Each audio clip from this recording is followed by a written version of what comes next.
When reactivity outweighs reality, you're no longer fighting about the present, you're reliving the past.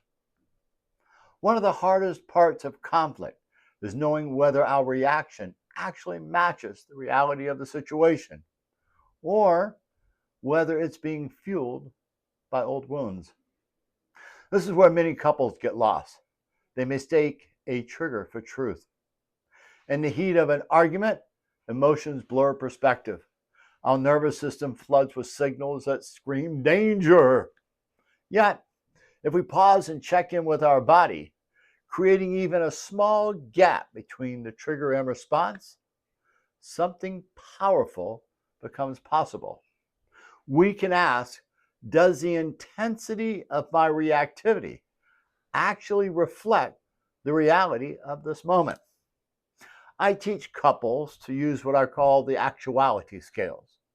Imagine rating an event on a scale of 1 to 10. Some things truly warrant strong reactions, a betrayal, death, a devastating loss. But most triggers, when reevaluated later, land much lower. If a situation is realistically a 2, but your reaction is a 9, that gap reveals disconnection.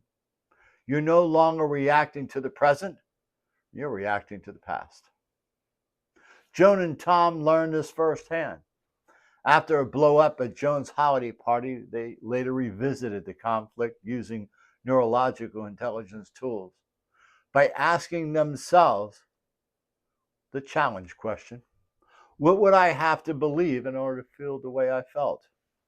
And applying the TFQ filter, which is, was the belief true, false, or questionable? They uncovered deeper wounds fueling their fight.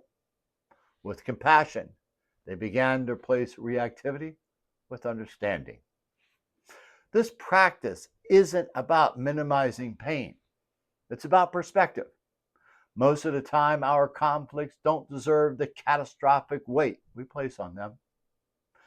By slowing down and allowing our reactivity with reality, we can disarm our defenses and rebuild what matters most: safety, certainty, trust, and connection. It's like using a sledgehammer to swat a fly. The force of your reaction doesn't match the size of the moment, and in the process, you damage what you were trying to protect. So, think of a recent argument. On a scale of 1 to 10, how big was the situation really? And how big was your reaction? Have a great day.